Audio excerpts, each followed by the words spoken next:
કઈ કઈ રામને વનવાસ આપ્યો. હાહાકાર મચી ગયો. દીપમાળાના દીપ બુજાયા. જે લોકોએ રાત્રિએ જાગી જાગીને રંગોળીઓ પૂરી હતી એ લોકોના ધ્રુજતા પગલા એ રંગોળીઓ ભૂસી નાખી. ફૂલની માળાઓ કરમાય છે. બાળકો વૃદ્ધો બધા રડી પડ્યા. રામ વન જશે. કઈ કઈ જગતમાં શું કામ જન્મી? આમ લોકો કહેવા લાગ્યા. કઈ કઈ તું જન્મી તો તારે ઘરે પુત્રનો જન્મ શું કામ થયો? કઈ કઈ તો ડાળના છેડા ઉપર બેસી અને ડાળને મૂળમાંથી કાપવાનો વિચાર કર્યો. એક ચામડાની દોરી માટે તું આખી ગાયને કાપી રહી છે. કઈ કઈને ધિક્કાર આપવા લાગ્યા છે. લોકો કહેવા લાગ્યા અમે રામને વનમાં નહીં જવા દઈએ, રામ અમારા છે. ભલે કઈ કઈ અને ભરત શાસન કરે, રામ વન જશે તો અમે આખી અયોધ્યાની પાછળ નીકળી જઈશું. વૃદ્ધો ધરતી ઉપર પડી ગયા. બાળકો રડવા લાગ્યા. મહિલાઓ પડી ગઈ છે. યુવાનો અકળાવા લાગ્યા. આખું ચિત્ર પલટી ગયું અવધનું. અમુક લોકો તો આવેશમાં બોલવા લાગ્યા છે, માનો ન માનો, રામનો વનવાસ અને ભરતનું શાસન, આ બાબતમાં ભરતનો કઈ દોરી સંચાર હોવો જોઈએ. કયો પુત્ર ગાદી ન ઈચ્છે? ભરતની આમાં સંમતિ હોવી જોઈએ. આવું જયારે યુવાન લોકો બોલવા લાગ્યા ત્યારે વૃદ્ધોએ એને ના પાડી. ભરતનું નામ આપશો તો તમારા પુણ્ય બળી જશે. ભરત સંત છે. ચંદ્રમામાંથી અગ્નિ ન વરસે પણ કદાચ ચંદ્રમાંથી આગ વરસે અને અમૃત પીવાથી માણસ અમર થાય. કોઈ દિવસ મરે નહીં પણ અમૃત પીવાથી કદાચ માણસનું મૃત્યુ થાય. આવું ન બનવાનું બની જાય તો ભરત રામથી પ્રતિકૂળ ન બને. ભરત સંત છે. યુવાનોને શાંત કર્યા છે. આખા ગામમાં લોકો રુદન કરે છે, અમે રામને વનમાં નહીં જવા દઈએ, રામ અમારા છે. દશરથજીએ કઈ કઈને શું કામ પૂછ્યું? પૂછવાનું કોઈ કારણ જ નહોતું. આમ કહીને લોકો કઈ કઈની ટીકા કરે છે.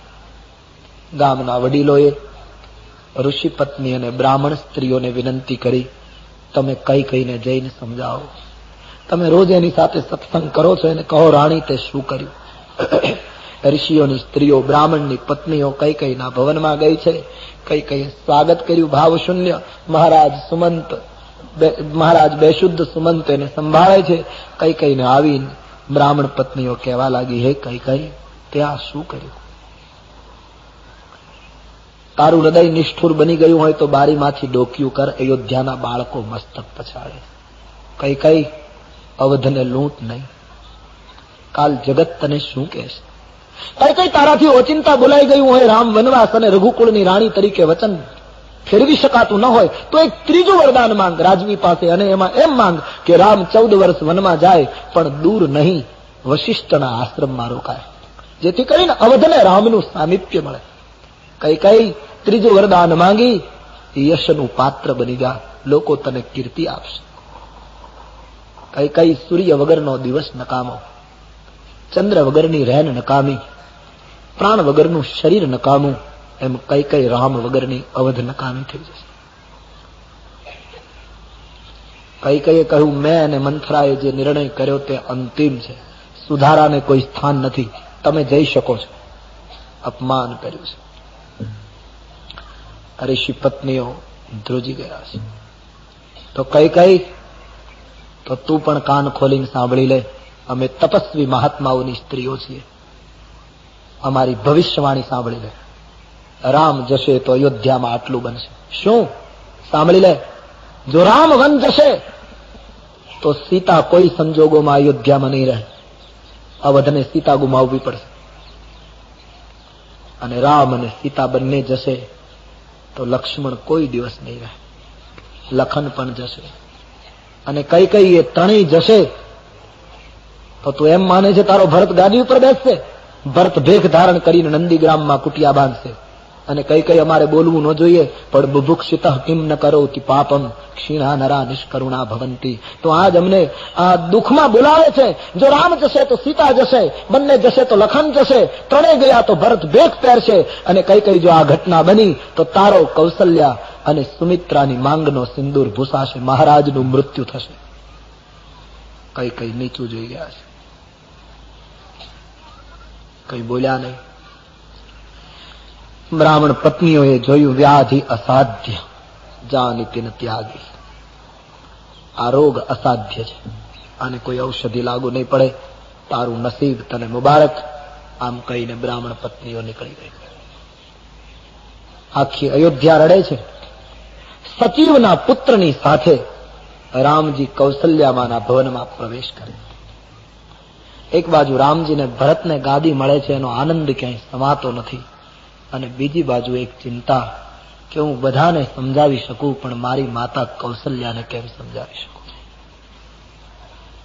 આખી રાત જાગીને જેણે મારા માટે વસ્ત્રો અને અલંકારો તૈયાર કર્યા. કારણ કે કૌશલ્યાજીએ દશરથજીને કહેલું કે રામનો રાજ્યાભિષેક હોય ત્યારે એનો શણગાર હું તૈયાર કરીશ. આખી રાત જાગીને જેણે બધી તૈયારી કરી હશે એ માને હું કેમ કહું કે માં મારે 14 વર્ષ વનમાં જવાનું. એ મમતાના ઉપર કેટલો આઘાત થશે. રામજી ડરતા ડરતા ગયા. માને ક્યાંય આનંદ સમાતો નથી. કૌશલ્યા ઠાકોરજીની પાસે બધા અલંકારો વસ્ત્રો ધર્યા છે, પ્રસાદ તૈયાર રાખ્યો છે. હમણાં રાઘવ આવશે, રાઘવને શણગારીશ, શુકન કરાવીશ. આજ અમારો રામ રાજા બનશે, અમારી જાનકી અયોધ્યાની પાટ મહિષી બનશે. માતાજી થનગની રહ્યા છે, એમાં રામજી આવ્યા. માને વંદન કર્યા. માં, તારો રામ પ્રણામ કરે. બલી જાઉં બેઠે, રામાયણમાં લખ્યું છે. રામજીને ભેટીમાં માને એટલું વાત્સલ્ય ઉભરાયું કે માના હૃદયમાંથી દૂધની ધારાઓ ફૂટી. વારી જાઉં બેટા, આજ અમારા અયોધ્યાનો ભાગ્યોદય થયો છે. બેટા, આજ તું ગાદી ઉપર બેસીશ, જાનકી રાણી બનશે, અમે તારી આરતી ઉતારીશું. બેટા, આવું બોલું ને તો તને નહીં ગમે, પણ દીકરા એકવાર આરતી ઉતરી જાય પછી અમારા પ્રાણ છૂટી જાય તો હવે કોઈ ફરિયાદ નથી. આજ કેટલો મોટો દિવસ છે, હજી તે તૈયારી નહીં કરી ભાઈ. જલ્દી તૈયારી કરે. તારા પિતાજી મને ઠપકો આપશે, ગુરુદેવ મને કહેશે કે મહત્વના દિવસે તમે રામને તૈયાર ન કર્યો. જલ્દી મુખ મીઠું કરી લો, શુકન કરી લો, જલ્દી કરે બેટા, આખું ગામ પ્રતીક્ષા કરતું. માં બોલવા લાગી. રામજી નીચું જોઈ ગયા. શું કહું, કેમ કહું? 2-3 વાર કૌશલ્યામાએ કહ્યું, કેમ ચૂપ છે ભાઈ? ચહેરો સહેજ પેલો જોતા માને શંકા પડે છે. અને પુત્રને જેટલી માં ઓળખી શકે એટલું બીજું કોણ ઓળખી શકે? રામના ચહેરાને ઊંચો કરતી જનેતાના અધિકારથી કૌશલ્યાએ કહ્યું, રાઘવ કેમ ચૂપ છે બેટા? કઈ કારણ છે? માં, તું હિંમત રાખે તો એક વાત કહો. શું? માં ધીરજ રાખીશ. મતલબ? બોલે, માં, મારા પિતાએ મને રાજ્ય આપવાની ઘોષણા કરી હતી ના? હા, એ વચન એને પાળ્યું. કેટલો પિતાનો બચાવ કર્યો છે. હા, તો પાળવું જ જોઈએ. આ તો રઘુકુળ છે, પ્રાણ જાય વચન ન જાય. આમાં હું તને એ જ કહું છું, મારા પિતાએ મને રાજ્ય આપવાની ઘોષણા કરી હતી ના, એ વચન પાળ્યું. પણ માં થોડોક ફેરફાર થયો. શું? પિતા દિનહ મોહી કાનન રાજ. પિતાએ મને વનનું રાજ્ય આપ્યું છે. માં, આપણું રાજ્ય કઈ અયોધ્યા પૂરતી મર્યાદિત થોડું છે? આપણા રાજ્યની સીમાઓ તો ખૂબ વિસ્તરેલી છે. એક ભાઈ અહીંયા રાજ્ય કરશે, હું વનમાં રાજ્ય કરીશ 14 વર્ષ. અને માં, એથી મોટો ફાયદો એ થશે કે ઋષિમુનિઓને આપણે ત્યાં આવવું પડતું હતું કે અમારા યજ્ઞો અટક્યા છે, આવો. એને બદલે હું વનમાં ફર્યા કરીશ. કોઈ ઋષિમુનિઓને અયોધ્યા આવવું નહીં પડે. મહાત્માઓના યજ્ઞો પૂરા કરીશ અને 14 વર્ષ વનવાસનું રાજ્ય ભોગવી હું પાછો તારા ચરણમાં આવીને ઉભો રહે. હા માં, એકદમ વાતને જાણે કઈ બન્યું જ નથી એમ રજૂ કરી દીધી. પિતા દિનહ મોહી કાનન રાજ. મારે માં 14 વર્ષ વનમાં જવાનું. 14 વર્ષ વનવાસની વાત સાંભળતા રામનો હાથ કૌશલ્યાના હાથમાંથી છૂટી ગયો. એક ક્ષણ માટે એમ લાગ્યું તુલસીને કે કૌશલ્યા નહોતા ઉભા, પણ કૌશલ્યાની પથ્થરની મૂર્તિ હોય એવું લાગ્યું. અવાક બની ગઈ. હું શું સાંભળું છું? રામજી માને હલાવી રહ્યા. માં, સાવધાન હો. ધીરજ આપતા, માં ધીરજ રાખ. બેટા, મારા મગજમાં નથી ઉતરતું વનવાસ. હા માં, પણ કોણે આ બધું કર્યું? શું થયું? આખી કથા મને કહે. હું માનવા તૈયાર નથી. તારા પિતા તને વનવાસ આપે, કારણ કોઈ બીજું છે. રામજીએ સચિવના પુત્રની સામે જોયું કે તું માને બધી વાત કર. સચિવ સૂતે કૌશલ્યાને કઈ ભવનની બધી ઘટના કહી સંભળાવી. મહારાજ દશરથજી વચનબદ્ધ થયા. કઈ આ રીતે વચન માંગ્યા. કથા સાંભળતા કૌશલ્યાજીના નેત્રમાં આંસુ આવી ગયા. માં રોને લગી. મનોરથો ખલાસ થઈ. એક તો માં કેટલી તૈયારી કરી હતી. રામ, હા માં, બેટા મેં બધી વાત સાંભળ્યા પછી હવે બીજું શું કહું? તારા પિતાએ જ જો વનમાં જવાનું કહ્યું હોય ને તો હું એમાં ફેરફાર કરાવી શકું, કારણ કે હજી અયોધ્યાની મહારાણીનું પદ મારું ગયું નથી, ચાલુ છે. હું તારા પિતાને એટલું જરૂર પૂછી શકું કે મહીપતિ રામને વનવાસ આપો છો તો આપનો નિર્ણયમાં હું અવરોધ નહીં કરું, પણ રામને જન્મ મેં આપ્યો છે એટલે એક પ્રશ્ન હું પૂછું કે આ રામે અયોધ્યાનો કયો અપરાધ કર્યો છે, આનો કયો ગુનો છે? હું આટલું તારા પિતાને પૂછીશ. પણ બેટા, જયારે વાત સાંભળી કે આમાં માની સંમતિ છે, તારા પિતાએ અને માં કઈ બંને વનમાં જવાનું તને કહ્યું હોય તો દીકરા હું એટલું જ કહીશ, જો પિતુ માતું કહેવું બન જાના તો કાનન શત અવધ સમાન. માતા પિતાએ બંને વનમાં જવાનું કહ્યું હોય તો રામ તને વન 100 અયોધ્યા જેટલું સુખ આપો. જાઓ બેટા, માતા પિતાની આજ્ઞા પાળવી એ પુત્રનો ધર્મ છે. બસ બોલતા બોલી ગઈ, ધરતી ઉપર પડી ગયા અને માં આક્રંદ કરવા લાગી છે. રામજીના નેત્રો ભીજાયા છે. માં ધીરજ રાખ. બોલે બેટા બીજું હવે શું કહું? એક જ વાત કહું, એક બાજુ ધર્મ છે, એક બાજુ સ્નેહ છે. ધર્મ કહે રામને છોડી દે, સ્નેહ કહે રામ જતો રહેશે તો તું શું કરીશ? સાપ અને છછુંદર જેવી મારી ગતિ છે. દીકરા હું તો એક જ વાત કહું, વન બળભાગી છે, મારી અયોધ્યા ભાગી છે. રાજ્ય મળવાનું હતું અને વનવાસ સર્જાયો. બેટા આમાં કોઈનો દોષ નથી. મને એમ લાગે છે મારા પ્રારબ્ધનો દોષ છે. માં આવું નહીં બોલ. બેટા બીજું તો કઈ નહીં, અમે તો નિષ્ઠુર હૃદયના માની લે, સહન કરી લઈશું. પણ કાલ વૈદેહી માટે શું કરું? જનકની પુત્રી એ ક્યારેય ફરિયાદ નહીં કરે, પણ રામ તારા વનમાં ગયા પછી ગમે તેમ તો એ સ્ત્રી છે. કોઈ સંધ્યાના સમયે મારા રાજભવનમાં જાનકી ઉદાસ બનીને બેઠી હશે, એકલી એકલી રડતી હશે, હું એને પૂછીશ વૈદેહી શું થયું બેટી? ત્યારે મને પૂછશે માં હજી 14 વર્ષમાં કેટલા વર્ષ બાકી છે? ત્યારે હું એને શું પ્રત્યુત્તર આપીશ? બેટા અમે મિથિલાને શું મુખ બતાવીએ? ભાઈ હું તને કહીશ તો તારો પ્રત્યુત્તર શું હશે મને ખબર છે, પણ ભાઈ એક કામ કરીશ, શું વનમાં જવાનું છે તો મને સાથે લઈ જા. હું તને બોજ નહીં બનું. રામ વનમાં પેદલ ચાલતા ચાલતા તું થાકી જઈશ અને એમ કહીશ કે માં વૃક્ષની નીચે હવે આપણે રોકાઈ જઈએ, અહીં મુકામ કરીએ, અને બેટા જયારે તું થાકીને સુઈ જઈશ ના ત્યારે હું તારા પગ દબાવી દઈશ. રામજી વખતે રડી પડ્યા છે. બસ માં આગે મત બોલ. બેટા હું તને બિલડીની જેમ જંગલમાં ભટકી કાચા પાકા ફળ ફૂલ ભેગા કરી આપીશ.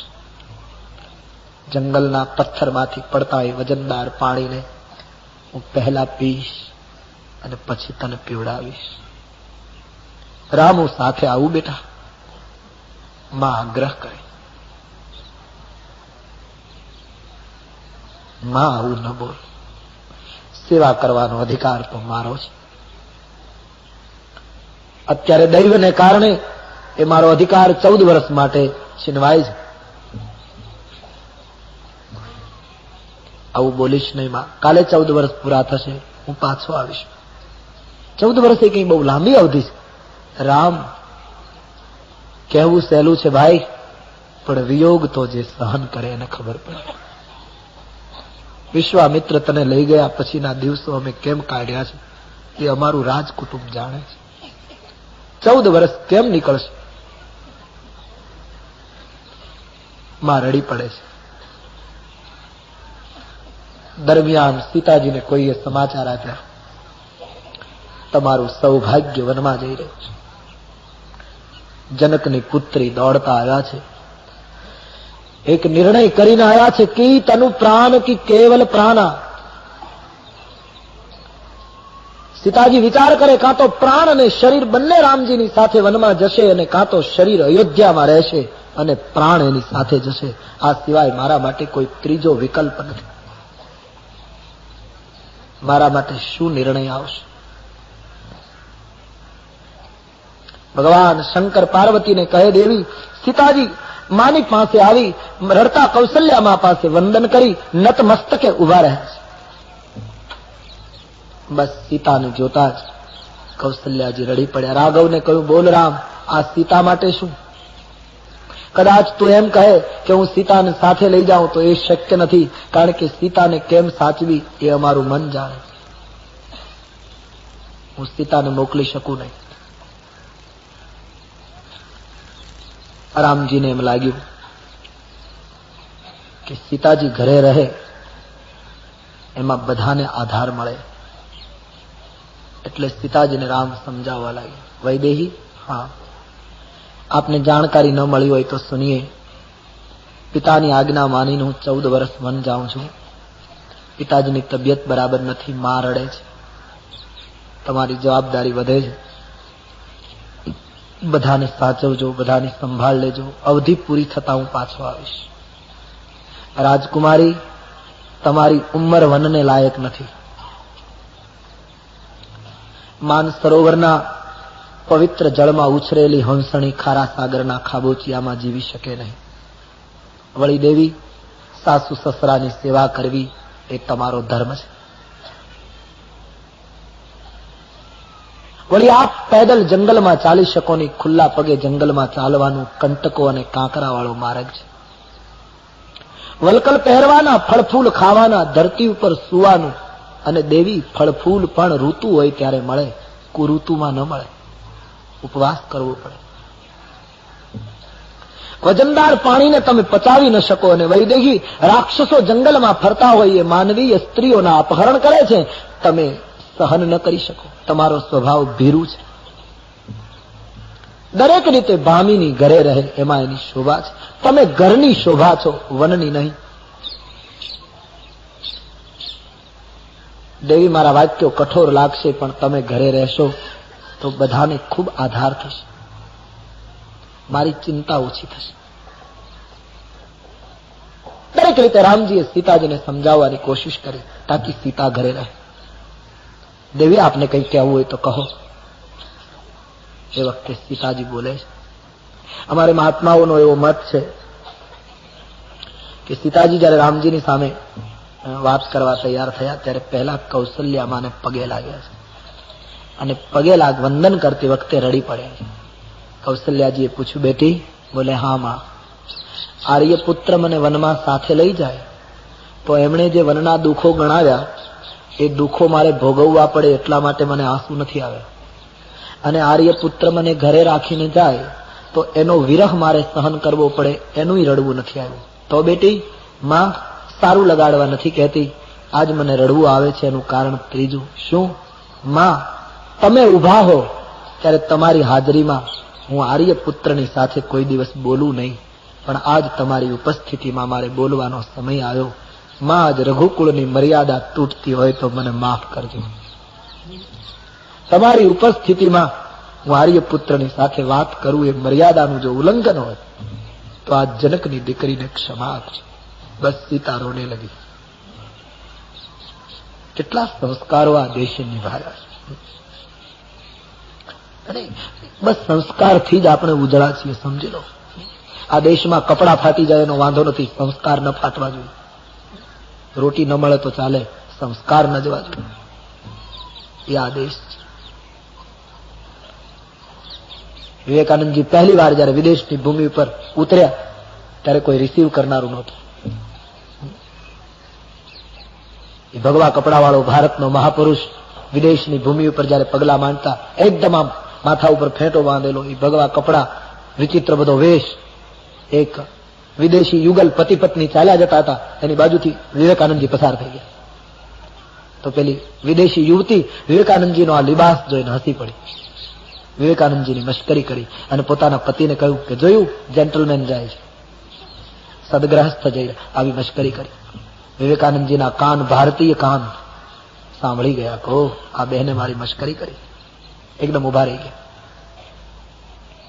પેલી પતિ પત્ની પહોંચી ગયા. ગભરાણી પેલી સ્ત્રી કે આ માણસ મને સાંભળી ગયો. ઉભા રહેલા વિવેકાનંદજી પૂછ્યું, બેન, હું તમારી બાજુમાંથી હમણાં પસાર થયો એટલે જેન્ટલમેન જાય છે એમ તમે બોલ્યા? તમે એમ કહ્યું કે આ સદગ્રસ્ત જઈ રહ્યા છે? બોલે, માફ કરજો, આપને ખોટું લાગ્યું હોય તો, પણ આપનો વેશ જોઈને મારાથી એવું બોલાઈ ગયું. કહ્યું, બેન, મને ખોટું નથી લાગ્યું, પણ હું ભારતથી આવ્યો છું,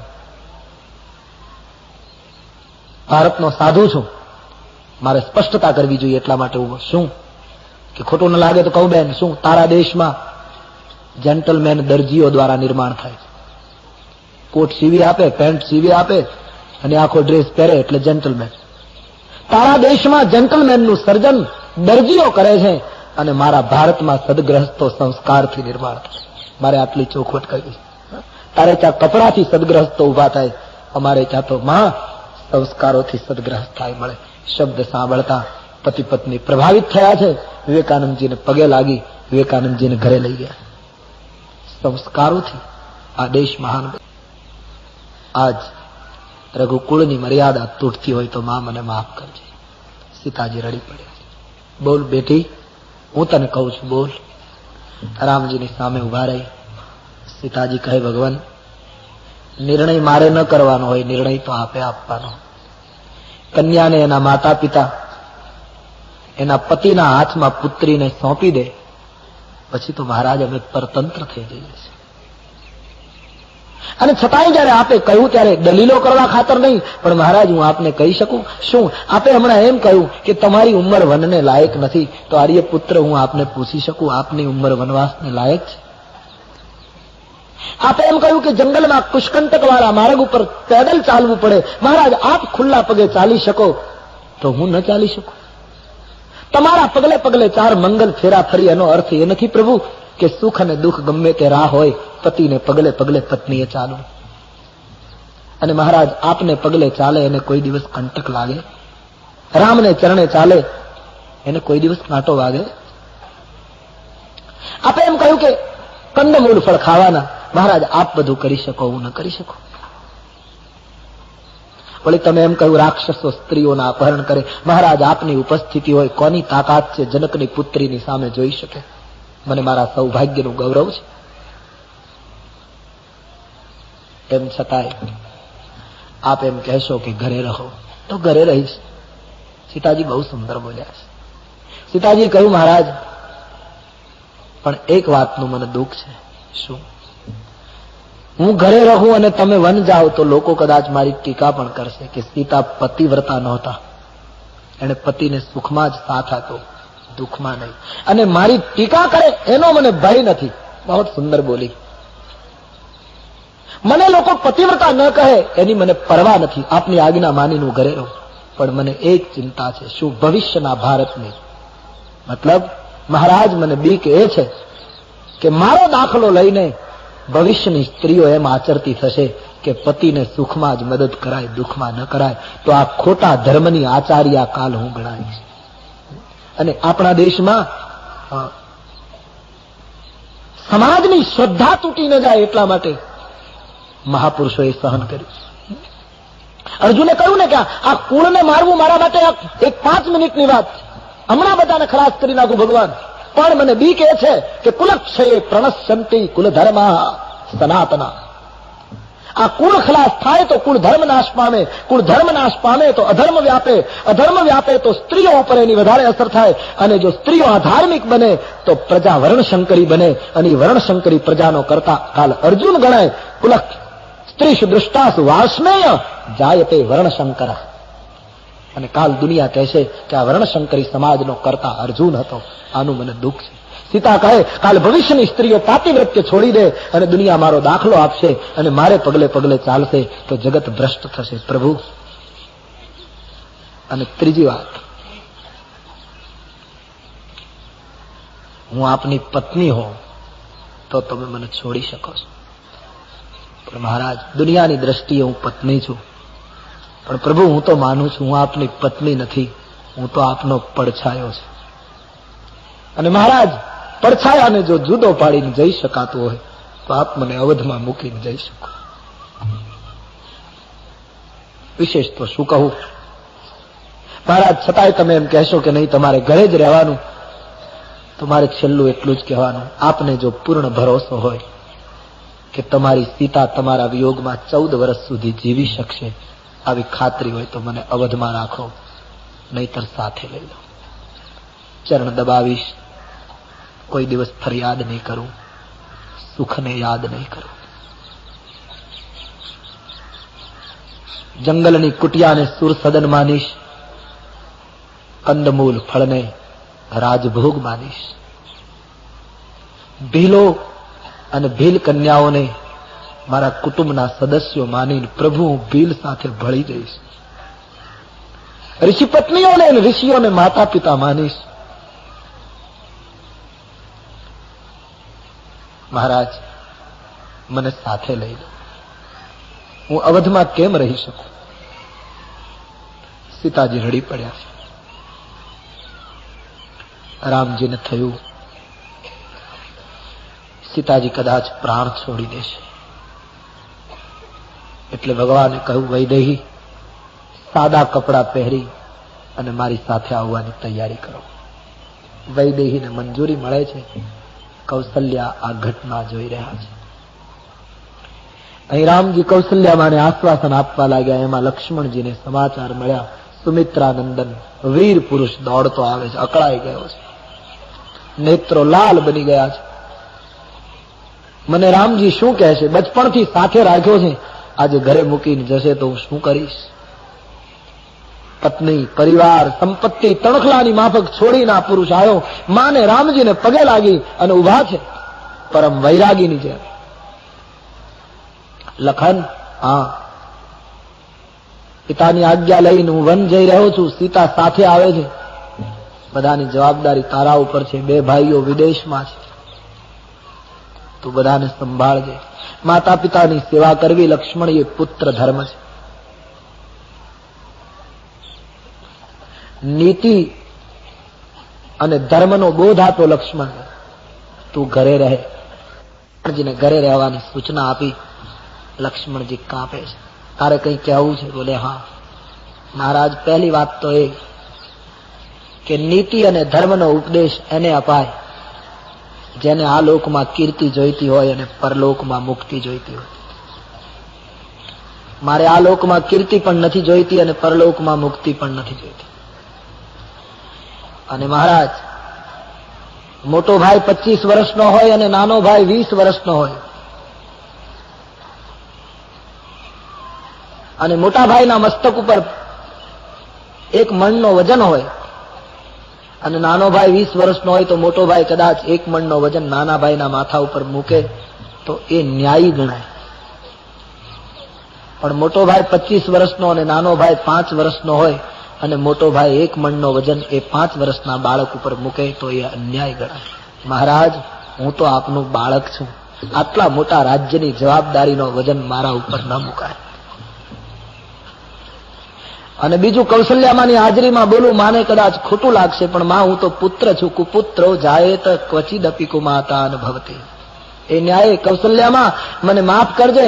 રામજીની સામે ઉભેલા લક્ષ્મણે કહ્યું, મહારાજ આપે કહ્યું માતા પિતાની સેવા કરવી એ પુત્ર ધર્મ છે, તો હું એટલું જ આપને કહીશ, મારા માતા પિતા કોણ એની મને ખબર નથી. મારા માતા પિતા તમે અને સીતા છો, આ સિવાય હું કોઈને જાણતો નથી. અને છતાંય મહારાજ આપ કહેશો કે તારે ઘરે જ રહેવાનું, તો આપને માતા પિતા માનીને તમારી આજ્ઞાનો અનાદર નહીં કરું, પણ માતા પિતાની આજ્ઞા પુત્રએ પાળવી એ નિયમ. એમ બાળકનો હઠ માતા પિતાએ સ્વીકારવો એ પણ એક વાત્સલ્યમાં આવે છે. શું કે તમે મને ઘરે રાખશો તો રહીશ, પણ સરયુના કિનારા સુધી વળાવવા તો આવવા દેશો? હા મહારાજ, આપને ન ગમે તો માફ કરજો, પણ સાંભળી લો, મારો અંતિમ ફેંસલો, હું સરયુના કિનારા સુધી વળાવવા આવીશ, અને સરયુને કિનારે તમે અને મારી મા વૈદેહી વનવાસી બનીને સામે કિનારે જશો, એટલે હું સરયુના જળમાં ડૂબકી મારી મારા પ્રાણ છોડી દઈશ. આ મારી પ્રતિજ્ઞા છે. કૌશલ્યાજીએ લક્ષ્મણના મુખ ઉપર હાથ દીધો. બેટા, મારી ઉંમર તને મળો, આવું ન બોલ. રામજીને પણ ગમ્યું નહીં. રામજીને થયું લક્ષ્મણ ક્યાંક પ્રાણ છોડશે. મજબૂરન રામજીએ કહેવું પડ્યું, લખન, સુમિત્રામાની રજા લઈને આવો. પણ લક્ષ્મણ, સુમિત્રાનું દિલ ના દુભાવીશ. બોલે, આપ બેફિકર રહીઓ મહારાજ, એ મારી માં છે, મેં અભી આયા. લક્ષ્મણજી દોડતા સુમિત્રાજીની પાસે. રામચરિત માનસ જોતા લાગે છે સુમિત્રાજીને ખબર જ નથી શું થયું. એ તો તૈયારી કરીને હાર લઈને બેઠા છે. વાતાવરણ શાંત જોઈને વિચાર કરતા હતા કે કઈ મુહૂર્તમાં ફેરફાર થયો હશે, કઈ સમય બદલ્યો હશે, કોઈ દેખાતું નથી.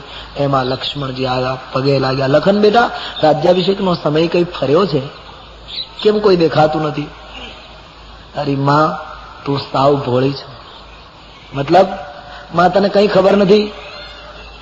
તો હૃદયને થામીને સાંભળી લે, મજબૂત બની. શું? માં, રામનો રાજ્યાભિષેક નથી થવાનો. લખન, આમાં કઈ કઈ અંબાએ મારા પિતાજીની પાસે 2 વરદાન માંગ્યા. મારા પિતાજી ભોળા છે માં, એને વચન આપ્યા. શું થયું? કઈ કઈ માએ પહેલું વરદાન એવું માંગ્યું છે, ગાદી ભરતને મળવી જોઈએ. માં, એનો વાંધો નથી, પણ બીજું વરદાન બહુ ભયંકર માંગ્યું. શું? તપસ્વીનો વેશ લઈને રામનો 14 વર્ષનો વનવાસ થયો છે. 14 વર્ષનો વનવાસ જ્યાં સુમિત્રાએ સાંભળ્યો છે. વેદનાને માં અંદર ઉતારી ગયા, દેખાવા દીધું ને. હું તારી મંજૂરી લેવા આવ્યો છું માં, મને શું આદેશ છે? રામ અને સીતા બંને જઈ રહ્યા છે.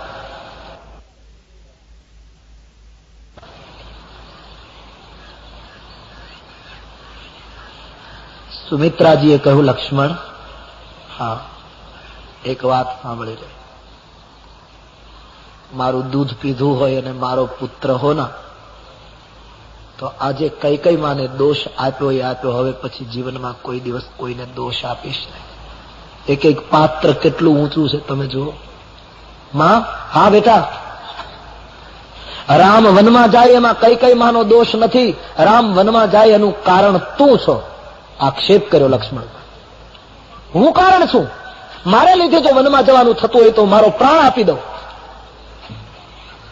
બોલે, નહીં બેટા, તુમ રહી કાજ રામ બન જાહી, દુસરો હે તું તાત કછુ નાહી. બેટા, તું શેષ નારાયણનો અવતાર છે. તારા મસ્તક ઉપર ધરતી છે. ધરતી ઉપર પાપીઓનો વજન વધ્યો છે, અને એ બધો વજન તારા ઉપર આવ્યો છે. રામ વનમાં જઈ અસુરોનો નાશ કરશે, ધરતી હળવી થશે, તો દીકરા તારું મસ્તક હળવું થશે. તારા સદભાગ્ય કે રામ વનમાં જાય. અને બેટા, તું માતા પિતા રામને અને સીતાને માને છે, તો પછી તારે ત્યાંથી ને ત્યાંથી સીધા વનમાં નીકળી જવાનું હોય. તું મારી રજા લેવા શું કામ આવ્યો? રામ સીતા વનમાં જતા હોય તો લખન, અવધ તુમાર કાજ કછુ નાહી. અયોધ્યામાં તારું કોઈ કામ નથી, તારે જતું રહેવું જોઈએ. અને પુત્ર વાળી માં તો એ છે બેટા, જેનો દીકરો રામની ભક્તિ કરે. અમને ઉજાડજે દીકરા, જાઓ બેટે. શું વીરતાથી વિદાય આપે છે. ધનુષ્યબાણ હાથમાં હતા, કેળ ઉપર ભાથો બાંધી આપ્યો સુમિત્રાજીએ, અને લક્ષ્મણજીના મસ્તક ઉપર હાથ મૂકી ભારતની એ મહાન માતાએ પુત્રને બોધ આપતા કહ્યું, બેટા, મારું દૂધ પીધું હોય તો 5 વસ્તુને આધીન સ્વપ્નમાં પણ થઈશ. રાગ, રોષ, ઈર્ષા, મદ અને મોહ. આ 5 દુર્ગુણો તારામાં સ્વપ્નમાં પણ ના આવવા જોઈએ. રાગ ના આવે, રોષ ના આવે, કોઈની ઈર્ષા ન કરીશ, મદ ના આવે, મોહ ના આવે.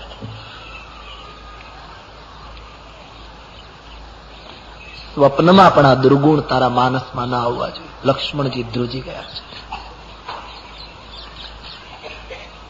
લક્ષ્મણજીને થયું, હું જાગતો હઈશ ત્યારે તો રામ મારી સામે હશે, એટલે દુર્ગુણો મારામાં નહીં પ્રવેશી શકે. પણ સૂઈ જાઓ અને સ્વપ્ન આવે, સ્વપ્નમાં દુર્ગુણ આવે તો માનું વચન તૂટ્યું કહેવાય. લક્ષ્મણે સુમિત્રાને વંદન કરીને કહ્યું, માં, હું પ્રતિજ્ઞા કરું છું કે હવે 14 વર્ષનો વનવાસ પૂરો કરીને આવું ત્યાં સુધી હું નિદ્રા જ નહીં લઉં. હું નિદ્રા કરું તો સ્વપ્ન આવે ને માં, સ્વપ્ન આવે તો દુર્ગુણ આવે ને. આજથી હું સુઈશ નહીં. હવે તો 14 વર્ષ પૂરા કરીને ઘરે આવીશ અને માં તું એમ કહીશ કે બેટા સુઈ જા, ત્યારે હું સુઈશ. ત્યાં સુધી તારો દીકરો જાગરણ કરશે. ધન્ય છે ભારત કી इस महान कथा को. બસ બેટા જાઓ. હૃદય લગાડે, મન વચન કર્મથી રામની સેવા કરજે. અને દીકરા, હું આવું બોલું તો કોઈ સાંભળનારા એમ કહેશે કે લક્ષ્મણની માતા નિષ્ઠુર હતી, પણ જગતને જે કહેવું હોય તે કહે, પણ કાન ખોલીને સાંભળ બેટા. રામ અને સીતા બ્રહ્મ છે, એની ભક્તિ કરજે. દીકરા, સીતા રામજીનું રક્ષણ કરવામાં અને સેવા કરવામાં કદાચ તારે પ્રાણનું બલિદાન આપવું પડે તો બલિદાન આપજે, પણ અયોધ્યાના રત્નોને 14 વર્ષ પછી અયોધ્યામાં હાજર કરજે. માને વંદન કરી લક્ષ્મણજી વિદાય લે છે. સુમિત્રાજી બહુ સુંદર બોલે છે. આનો અર્થ સુમિત્રાજીની આંખમાં આંસુ અત્યાર સુધી નથી આવ્યા. એનો અર્થ સુમિત્રામાં લાગણી નથી એમ નહીં માનશો. લાગણીને બહુ દબાવી છે. પણ માનસના મહાત્માઓ કહે છે, સંતો કહે, લક્ષ્મણજી પગે લાગીને જયારે માથી આમ પાછા ફર્યા, જવા ગયા, ત્યારે માં રડી પડી. જાઓ બેટે. લક્ષ્મણજીએ પાછું જોયું, સુમિત્રા કે નયન સે અશ્રુ બહ રહે. જાઓ બેટે. मां तुम रो रही हो? नहीं बेटे, मारो आशीर्वाद છે, તારી રામ ભક્તિ સફળ હો. આજ માને છોડતી વખતે એ વીર પુરુષના નેત્રો પણ ભીંજાયા છે. લખનજી નિકલ ગए.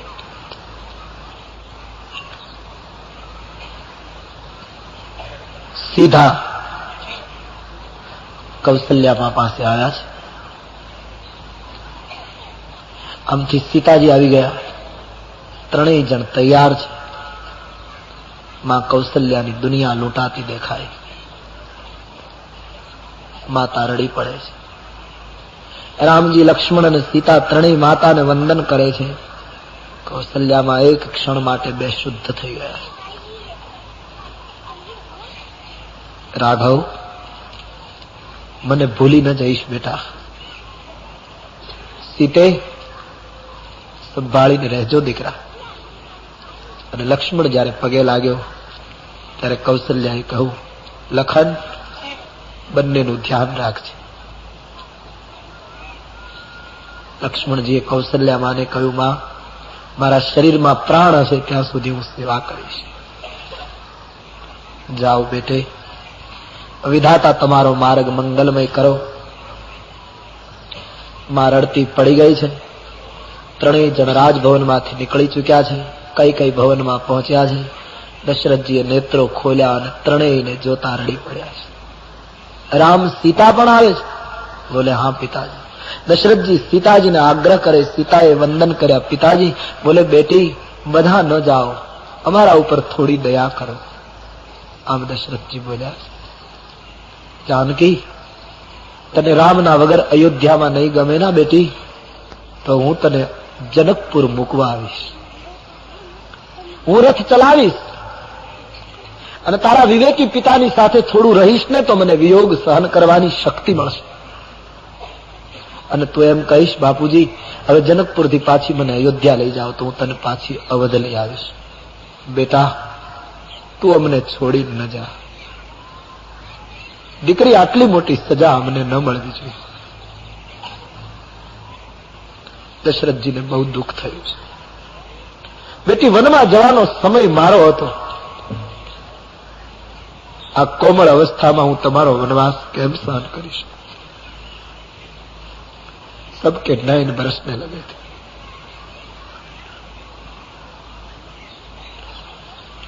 સીતાજીએ કહ્યું, પિતાજી, કાલે જગત એમ કહેશે કે દશરથની પુત્ર વધુ પતિવ્રતા નહોતી, તો બાપુજી રઘુવંશ ને કલંક નહીં લાગે?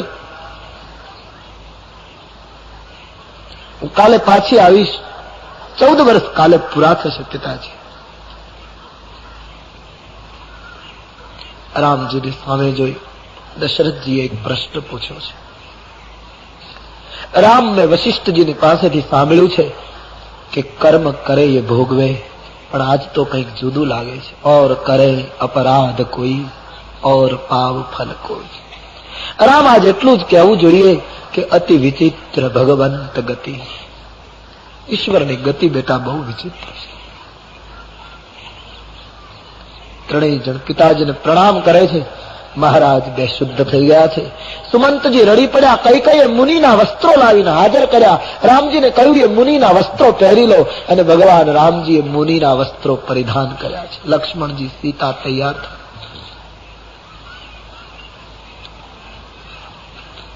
જાઓ. ત્રણેય જણ કઈ કઈ માને વંદન કરી, સુમંતને પિતાજીની ભલામણ કરી અને રાજભવનમાંથી નીકળી ગયા. સજી બન સાજ સમાજ સબ, બનીતા બંધુ સમેત. પણ જ્યાં રાજમાર્ગ ઉપર પગ મૂક્યો ત્યાં હાહાકાર મચી ગયો. રામ મત જાઈયો, રામ મત જાઈયો. લોકોના અવરોધને ખાળતા ભગવાન સરયુને કિનારે વશિષ્ઠ આશ્રમમાં પહોંચ્યા છે. આખી અયોધ્યા રામની પાછળ બહાર છે. ગુરુદેવને ત્રણેય વંદન કર્યા. એ વખતે સંતો એમ કહે છે, સીતાજીને જોઈ વશિષ્ઠજી નીચું જોઈ ગયા છે.